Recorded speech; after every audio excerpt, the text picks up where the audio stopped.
Mayroong isang bagay na nangyayari sa espiritual na mundo ngayon at kung hindi ka nagbabayad ng pansin, maaari kang mahulog sa isang bitag na mapanganib. Maaari itong magastos sa iyong kawalang hanggan. Ang totoo, hindi lahat na gumagamit ng pangalan ni Jesus ay kabilang sa kanya. Hayaan ang paglubog nito dahil lamang sa isang tao na sumigaw ng haleluya sa isang yugto o binubuksan ang kanilang panalangin na may Panginoon, hindi nangangahulugang naglalakad sila sa pagsunod sa Diyos. Sa katunayan, binalaan tayo mismo ni Jesus sa Mateo 7 na marami ang magsasabi ng Panginoon, Panginoon. At tutugon siya, hindi kita kilala. Sa video na ito ilalantad namin ang 5 pangkat na gumagamit ng banal na pangalan ni Hesukristo, ngunit hindi tunay na mula sa Kanya. At marahil, suportado mo ang isa sa kanila. Siguro napanood mo ang kanilang nilalaman, dumalo sa kanilang mga pagtitipon o sinundan ang kanilang mga turo nang hindi napagtanto ang panganib. Hindi ito tungkol sa poot, ito ay tungkol sa katotohanan. Ito ay tungkol sa pagprotekta sa iyong kaluluwa at pag-realign ng iyong pananampalataya sa kung ano talaga ang sinasabi ng Biblia. Ang ilan sa mga pangkat na ito ay tunog na espiritual, ang ilan ay sikat pa. Ngunit sa likod ng mga salita at kababalaghan, mayroong isang bagay na hindi nakakasama sa salita ng Diyos. At ngayon, magpapagaan tayo ng ilaw sa kadiliman na iyon. Sapagkat kung ang iyong pananampalataya ay hindi itinayo sa totoong Jesus, ang anak ng Diyos ganap na banal, kung gayon ito ay itinayo sa buhangin. Hindi lamang ito isa pang sermon. Ito ay isang wake-up call. Kaya narito ang aking katanungan. Alam mo ba talaga ang Jesus na inaangkin mong sundin? O hindi ka ba nakikilala sa isang sistema na gumagamit ng kanyang pangalan, ngunit itinanggi ang kanyang katotohanan? Dumikit sa akin hanggang sa huli, dahil ang iyong mga espiritual na mata ay malapit ng mabuksan. Ang natuklasan mo sa video na ito ay maaaring ilingka, ngunit ito ay magpapalaya din sa iyo. At kung nagugutom ka sa isang bagay na tunay, para sa isang bagay na dalisay, para sa isang bagay na humahantong sa iyo pabalik sa mga paa ni Hesukristo, kung gayon ang maririnig mong maririnig, ay maaaring magbago ng lahat. Mag-iwan ng komento ngayon at sabihin sa akin, sa palagay mo ba sinundan mo ba ang isang pangkat na hindi talaga mula sa Diyos? Maging matapat, ang puwang na ito ay para sa mga naghahanap ng katotohanan.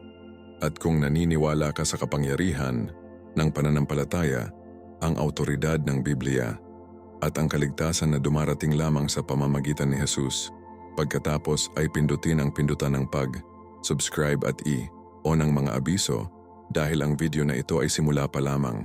Magsimula tayo sa isang matigas na katotohanan, isa na mas gugustuhin ng karamihan sa mga tao.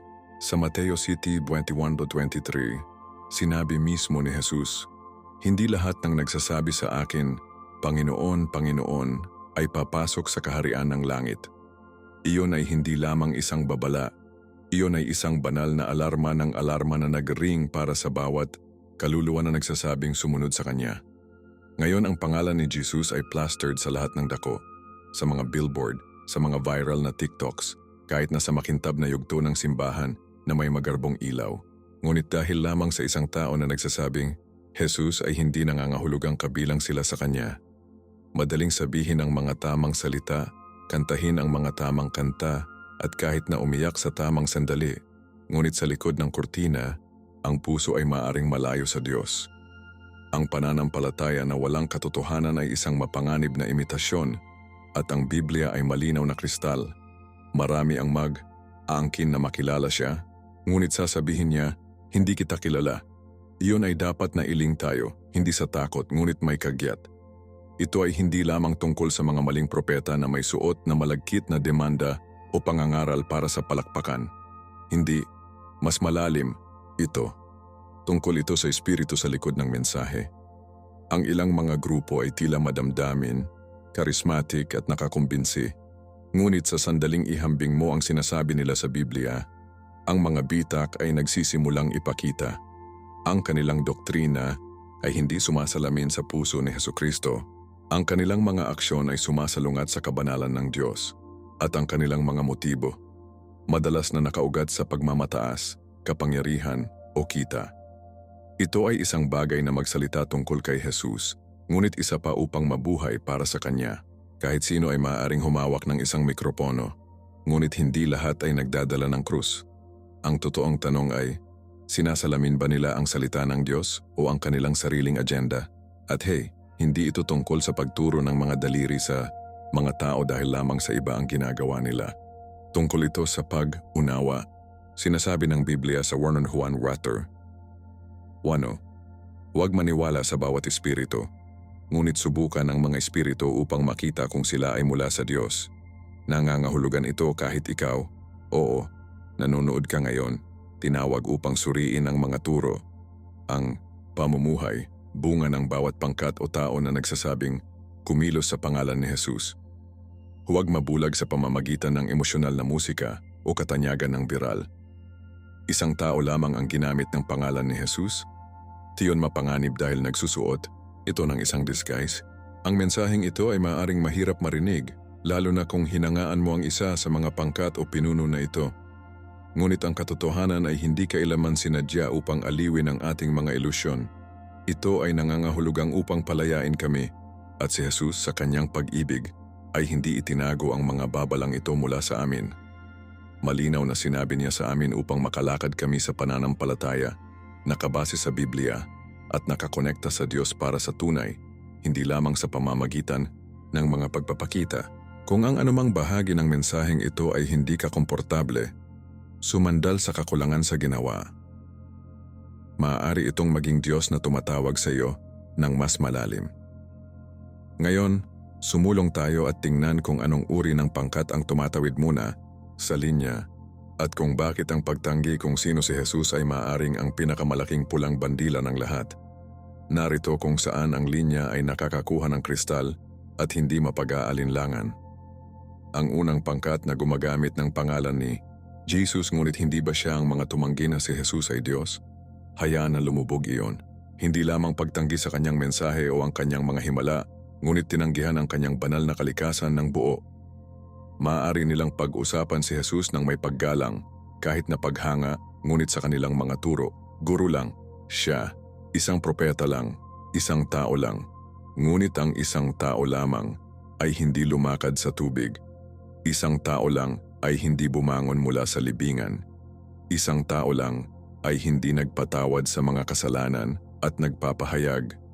Bago si Abraham, akong Juan 8:58. Ang pahayag na iyon lamang ang sumigaw sa tinig ng Diyos mula sa Exodo. Ngunit ngayon ang buong mga grupo, ang ilan kahit na may milyon-milyong mga tagasunod, ay nagtatayo ng kanilang mga sistema ng paniniwala sa paligid na hinuhubaran si Jesus ng kanyang Diyos. At sa paggawa nito, i-disconnecta nila mula sa pinakadulo ng kaligtasan. Ang Biblia ay hindi magiging mas malinaw. Noong 1 Juan 4:3, sinasabi nito, ang bawat espiritu na kinikilala si Jesucristo ay nagmula sa laman, ay mula sa Diyos, ngunit ang bawat espiritu na hindi kinikilala si Jesus ay hindi mula sa Diyos. Kapag sinabi ng isang grupo, mahal namin si Jesus, ngunit umikot at inaangkin na hindi siya Diyos, hindi walang hanggan, hindi banal, ang Biblia mismo ang tumawag sa espiritu na hindi totoo, at hindi ito isang menor de edad na hindi pagkakasundo. Ito ay pundasyon, sapagkat kung si Jesus ay hindi Diyos, kung gayon ang kanyang sakripisyo sa krus ay isang martir lamang, hindi ito pagtubos. Kung hindi siya Diyos, hindi siya perpekto. At kung hindi siya perpekto, hindi niya maalis ang iyong mga kasalanan. Ang pananampalataya na itinayo sa isang diluted na si Jesus ay ang pananampalataya na itinayo sa buhangin. Hindi ito tatayo kapag dumating ang bagyo ng paghuhusga. At nakalulungkot, maraming tao ang hindi nakakaalam na sinusunod nila ang isang bersyon ni Jesus na hindi totoo. At ang panganib? Nababalot ito sa kagandahang loob. Ang mga pangkat na ito ay madalas na tila mapayapa, mabait, nakatuon sa komunidad. Tinutulungan nila ang mahihirap, nagsisilbi sila sa mga nangangailangan, nagsasalita sila ng pag-ibig. Ngunit huwag malito ang moralidad sapagkat Diyos. Maging si Satanas ay dumating bilang isang anghel ng ilaw. Ang mahalaga ay hindi kung gaano sila kabaitan, ngunit kung sino ang sinasabi nila na si Jesus. Sapagkat kahit na ang kabaitan ng walang katotohanan ay maaaring linlangin ang mga kaluluwa. At marami sa mga pangkat na ito ang gumagamit ng mga salitang Biblia, mga kwentong Biblia, maging ang pangalan ni Hesukristo mismo. Ngunit sa pangunahing doktrina ng kanilang doktrina, mayroong pagtanggi sa katotohanan na si Jesus ay Diyos sa laman. Emmanuel, Diyos na kasama natin, Mateo 1:23. Ang pagtanggi na iyon ay naglalagay sa kanila sa labas ng pananampalataya kahit gaano pa nakakumbinsi ang kanilang panlabas na anyo ng kabanalan. At maging totoo, ang panilinlang na ito ay nakakalungkot dahil banayad ito. Maaari nilang sabihin, si Jesus ay pinili ng Diyos o si Jesus ay anak ng Diyos, hindi ang Diyos mismo, o si Jesus ay isang banal na kinatawan. Lahat ng mga tunog na espiritual, di ba? Ngunit hindi sila banal na kasulatan. Si Jesus ay hindi dumating lamang upang kumatawan sa Diyos. Siya ay dumating bilang Diyos. Sinasabi ng Colossus 2:9, sapagkat kay Kristo ang lahat ng kapunuan ng Diyos ay nabubuhay sa anyo ng katawan. Hindi iyon tula, doktrina iyon. At ang anumang sistemang paniniwala na nagtuturo kung hindi man ay hindi mula sa Espiritu ng Diyos. Huwag lokohin ng semantika. Subukan ang bawat salita laban sa Biblia sapagkat ang tunay na si Jesus, ang nag-save ay ganap na Diyos, ganap na tao at ganap na karapat. Dapat sa ating pagsamba. Kaya ngayon, oras na upang sumasalamin. Narinig mo na ba ang isang pangkat na binabawasan ang pagka-Diyos ni Jesus? Siguro naisip mo na sila ay malalim o nag-aalok ng ibang pananaw. Ngunit sa sandaling ihambing mo ito sa salita ng Diyos, ang katotohanan ay kumikinang. Si Jesus ay hindi opsyonal. Ang kanyang pagka-Diyos ay hindi isang teolohikal na dagdag, ito ang pundasyon ng pananampalataya. Kung may nag-aalis nito, tinanggal nila ang kaligtasan mismo. At ang nakakatakot na bahagi, ang mga pangkat na ito ay madalas na tunog halos tama. Iyon ang dahilan kung bakit sila mapanganib. Kaya ano ang gagawin natin? Napahawak kami sa kung ano ang totoo. Pinapanatili namin ang aming pananampalataya na nakaangkla sa Biblia. At natatandaan natin, kahit gaano pa katindi ang isang pangkat, kung itinanggi nila na si Jesus ay Diyos, hindi sila mula sa Diyos. Patuloy tayo, ang susunod na pangkat ay nakababahala lamang at tulad ng tunay.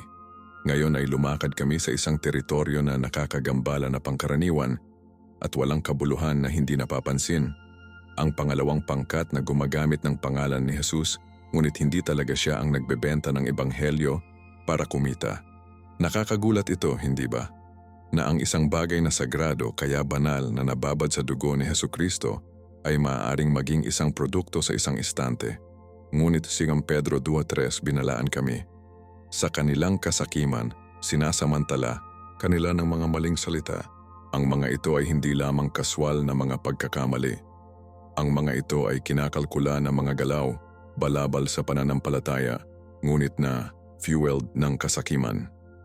Ang mga individual at organisasyon na ito ay nagbibihis ng kanilang pagmamanipula sa relihiyosong wika. Ipinangako nila ang mga pagpapala para sa mga donasyon, pagpapagaling para sa mga handog, at pag-access sa Diyos na may isang tag na presyo. Hindi iyon ministeryo, iyon ang paninda sa pangalan ng Diyos. At hindi ito palaging halata. Hindi lahat sila ay may suot na mga palatandaan ng dolyar. Ang ilan ay banayad.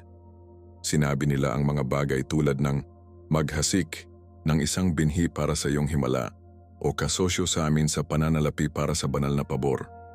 Tunog na espiritual, di ba? Ngunit kapag ang pananampalataya ay naging isang transaksyon sa pananalapi, tumigil ito sa pananampalataya. Kapag ang Biblia ay ginagamit tulad ng isang marketing pitch, isang bagay na banal ay nag-hijack. Si Grace ay hindi kailanman ipinagbibili. Nag-flip si Jesus ng mga talahanayan sa templo dahil ang mga tao ay bumibili at nagbebenta sa bahay ng kanyang ama. Mateo 21:12-13. Sa palagay mo, nasisiyahan ba siya kapag ang kanyang pangalan ay ginagamit upang makabuo ng mga imperyo sa halip na ang kaharian? Ganap na hindi. At gayon paman, milyon-milyon ngayon ang nakulong sa espiritual na scam na ito na iniisip na ibinibigay nila sa Diyos kapag pinopunduhan nila ang pagmamanipula. Huwag kalimutan, kahit na sa panahon ni Jesus, may mga taong nagsisikap na gawing isang negosyo ang pananampalataya. Sinubukan ni Simon ang mangkukulam sa mga gawa o na bilhin ang kapangyarihan ng banal na espiritu. Sinaway siya kaagad ni Peter. Nawa ang iyong pera ay mapahamak sa iyo dahil naisip mo na mabibili mo ang regalo ng Diyos ng pera. Ang espiritu na iyon ay buhay ngayon at nagsusuot ito ng mga demanda, nagtatayo ng mga yugto at live na mga sapa.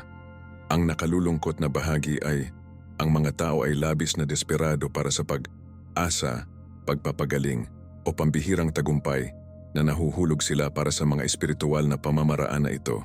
Naniniwala sila na kung bibigyan lamang sila ng sapat na mabilis, madalas na sapat, maririnig sila ng Diyos. Ngunit hindi iyon kung paano gumagana ang pananampalataya. Hindi mabibili ang pag-ibig ng Diyos.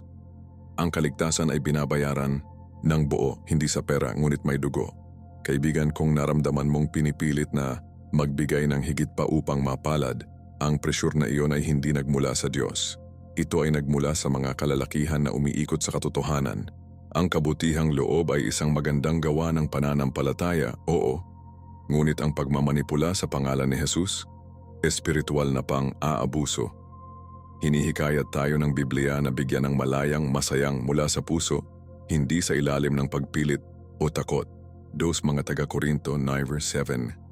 Kapag ang isang pangkat ay patuloy na katumbas ng iyong pagpapala sa iyong account sa bangko, oras na upang tanungin, tungkol ba ito kay Jesus o tungkol sa kanila? Itinaas ba nila ang krus o nagtatayo ba sila ng kanilang sariling kaharian? Nangangaral ba sila ng pagsisisi o mga pangako sa marketing? At marahil ito ay mahirap pakinggan, siguro suportado mo ang isa sa mga ministro na ito, iniisip na ito ang tamang bagay. Siguro binigyan mo, umaasa sa pagpapagaling, at makinig, nakikita ng Diyos ang iyong puso. Pinarangalan niya ang iyong pananampalataya kahit na ito ay nagkamali. Ngunit ngayon alam mo na ang katotohanan, oras na upang maging realign. Hayaan ang iyong pagbibigay na pamunuan ng Espiritu, hindi sa pamamagitan ng presyon. Hayaan ang iyong pananampalataya na magpahinga sa mga pangako ng Diyos, hindi sa karisma ng tao. Libre ang Ebanghelyo. Binayaran ito ni Jesus. Huwag hayaan ang sinuman na kumbinsihin ka kung hindi.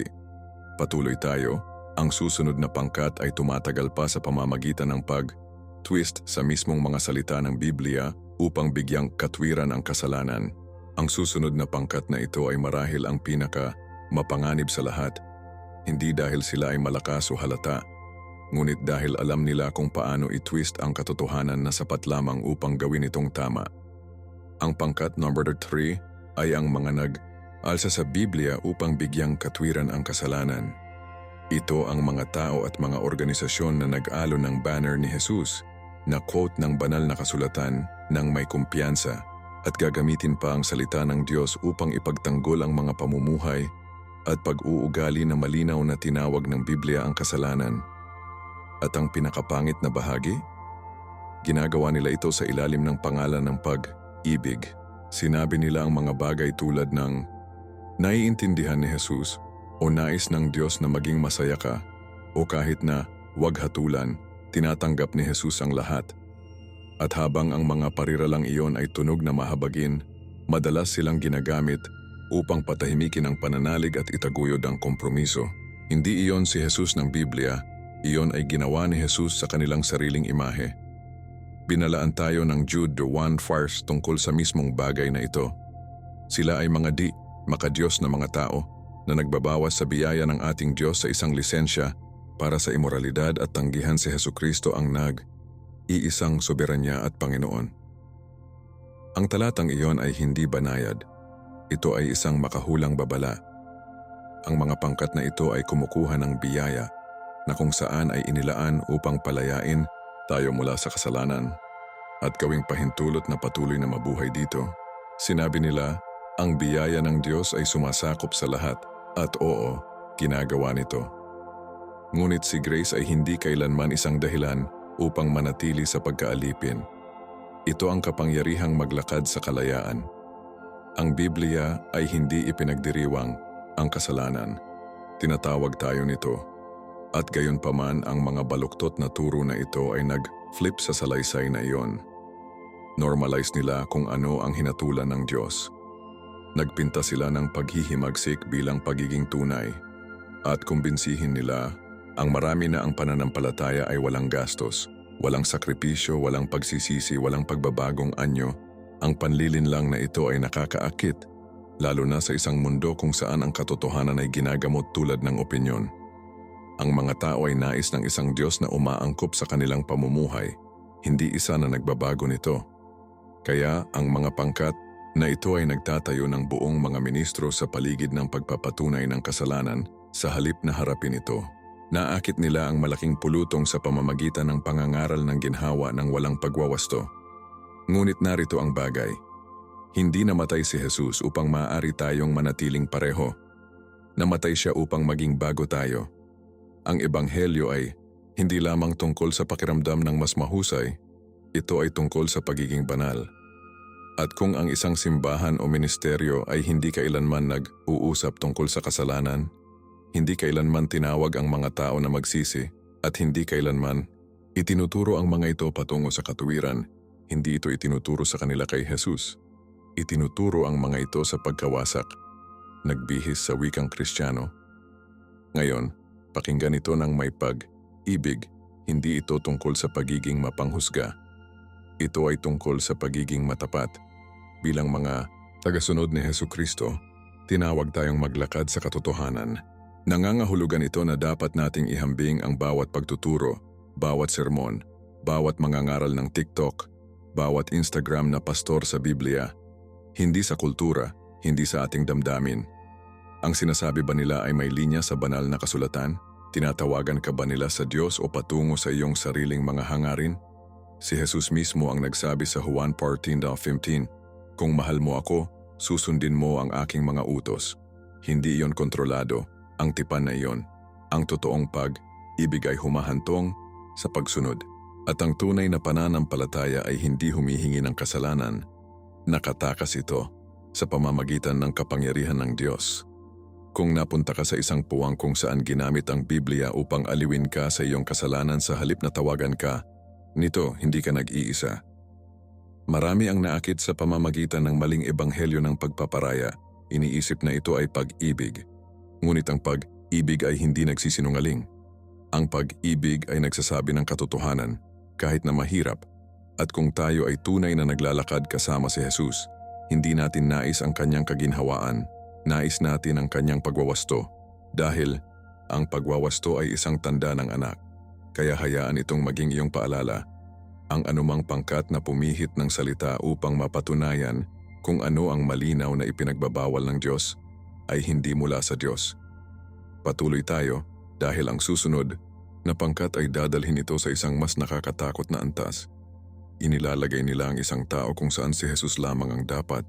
Ngayon ay nakarating kami sa isang pangkat na hindi kinikilala ng marami na mapanganib. Dahil sa ibabaw, tila maayos ang mga ito, kaya nakabalangkas, kaya nagkakaisa. Ngunit malalim sa ilalim ng utos na iyon ay namamalagi ng isang espiritual na kawalan ng timbang. Ang ika-4 na pangkat na ito ay ang mga may mataas na kanilang pinuno sa itaas ni Kristo. At oo, maaari nilang gamitin ang pangalan ni Jesus na madalas. Maaaring quote nila ang Biblia, kumanta ng mga kanta ng pagsamba, kahit na may hawak na mga krusada. Ngunit sa gitna ng lahat ay hindi si Jesus ito ang kanilang tagapagtatag, ang kanilang itinalagang isa, ang kanilang ipinahayag na propeta. Malinaw na sinabi ng Colosas 1:18, siya ang pinuno ng katawan, ang simbahan. Hindi isang pastor, hindi isang apostol, hindi isang visionary. Si Hesukristo lamang ang nararapat na ulo. At ang anumang sistema na nagpapawalang bisa sa kanya, kahit na subtly, ay naglalakad sa espiritual na panlilin lang. Kita mo, hindi ito palaging magsisimula bilang full-blown na idolatriya. Minsan nagsisimula ito sa paghanga. Ang pinuno na ito ay pinahiran. Naririnig niya ng direkta mula sa Diyos. Ngunit dahan-dahan, ang kongregasyon ay tumitigil sa pagbabasa ng kanilang mga Biblia at nagsisimulang quote ang kanilang pinuno. Huminto sila sa paghahanap ng banal na espiritu at nagsisimulang umasa lamang sa salita mula sa pulpito. Sinusukat nila ang katotohanan, hindi sa pamamagitan ng banal na kasulatan, ngunit sa pamamagitan ng sinabi niya. At bago magtagal si Jesus ay naging isang mascot, hindi ang guro. Mapanganib iyon, sapagkat walang tao.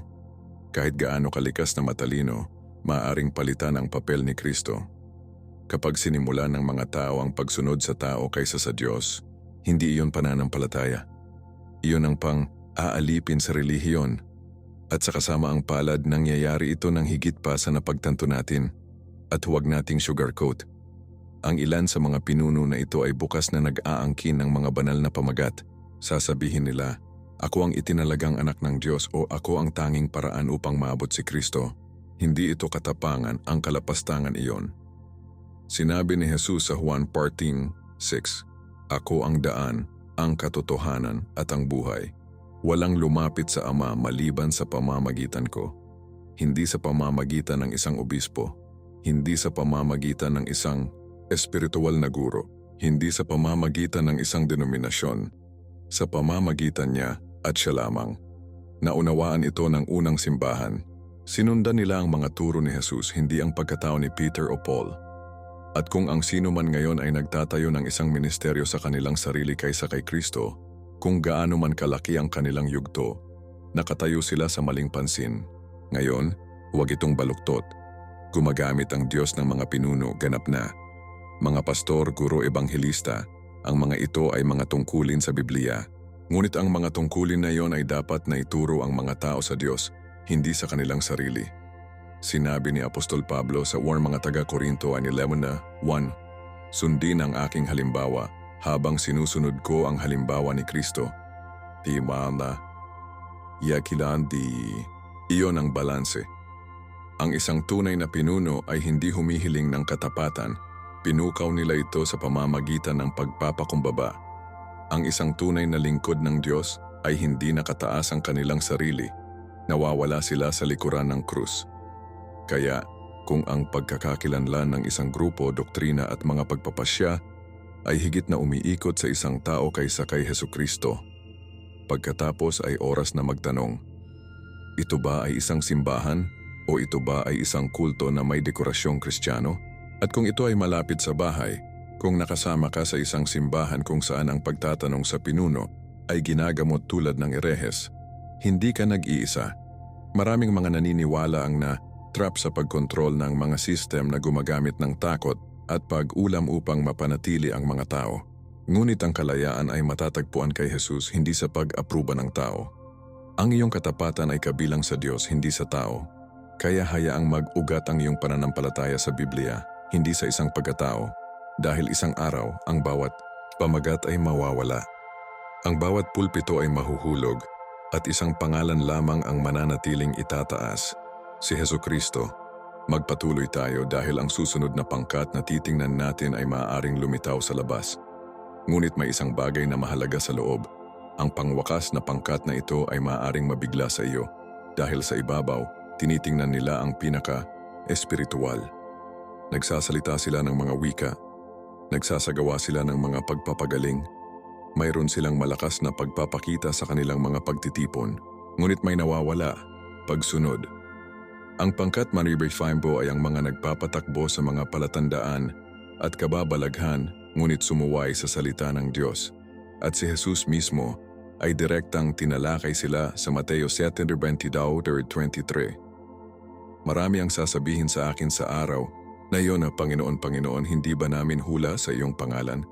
At sa iyong pangalan ay gumaganap ng maraming mga himala?" Kung gayon sasabihin ko sa kanila, "Hindi kita alam," sa Diyos. Nagkaroon sila ng mga palatandaan ngunit hindi ang pagsuko. At iyon ang bitag pag-iisip na nag-sign ng pantay na pag-apruba. Dahil lamang sa isang bagay na mukhang mapaghimala ay hindi nangangahulugang nagmula ito sa langit. Tandaan, ang mga salamangkero ni Paraon ay nagsagawa rin ng mga palatandaan. Ang mga palatandaan ay maaaring peke. Ngunit kabanalan, iyon ay hindi maaaring malampasan. Pagsunod sa Biblia, nabubuhay sa pananampalataya, naglalakad sa kapakumbabaan, hinahabol ang katuwiran, iyon ang nagpapatunay sa ating pag-aari. Ang ilan sa mga pangkat na ito ay naglalagay ng labis na diin sa mga pagpapakita na nakalimutan nila ang pagbabagong anyo. Hinahabol nila ang mga karanasan, ngunit hindi pinapansin ang tawag sa kabanalan. Ang pagkakaroon ng kapangyarihan ay hindi nangangahulugang ang pagkakaroon ng Diyos, lalo na kung ang kapangyarihang iyon ay ginagamit bukod sa kanyang kalooban. At maging totoo, kahit na si Judas ay nagsagawa ng mga himala habang naglalakad kasama si Jesus, ngunit ipinagkanulo pa rin siya. Ang nakakatakot kahit na ang mga pangkat na ito ay madalas na maging mga espiritual na tagapalabas. Nalaman nila kung paano manipulahin ang mga atmospheres, ang mga swells ng musika, ang mga tao ay sumigaw, ang mga ilaw ay malabo, at pagkatapos ay darating ang mga hula, ang mga pagpapahayag ng pagpapagaling, ang emosyonal na pagsabog. Ngunit sa likod ng mga eksena, mayroong pagmamataas hindi sinisisihan na kasalanan at pagsuway sa salita. Si Jesus ay ginagamit tulad ng isang tatak, isang mapagkukunan ng kapangyarihan, hindi isang tao na magmahal at sumunod.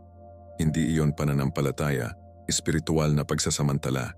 At nakalulungkot, maraming mga taimtim na mananampalataya ang nahuli sa hype. Sa palagay nila, kung nangyayari ang mga himala, dapat na ang Diyos dito. Ngunit ang tunay na pagsubok ay hindi ang himala. Ito ang mensahe. Ang pangangaral ba ay humahantong sa mga tao sa pagsisisi? Pinarangalan ba nito ang Biblia? Itinaas ba nito si Jesus o ang taong may mikropono? Makinig ngayon, ang mga himala ay totoo. Gumagaling pa rin ang Diyos. Nagsasalita pa rin siya. Gumagalaw pa rin siya. Ngunit hindi kailanman sa gastos ng katotohanan. Ang banal na espiritu ay hindi kailanman salungat sa Biblia. At ang anumang pangkat na nagpapahirap sa mga palatandaan sa banal na kasulatan ay hindi gumagalaw sa espiritu ng Diyos.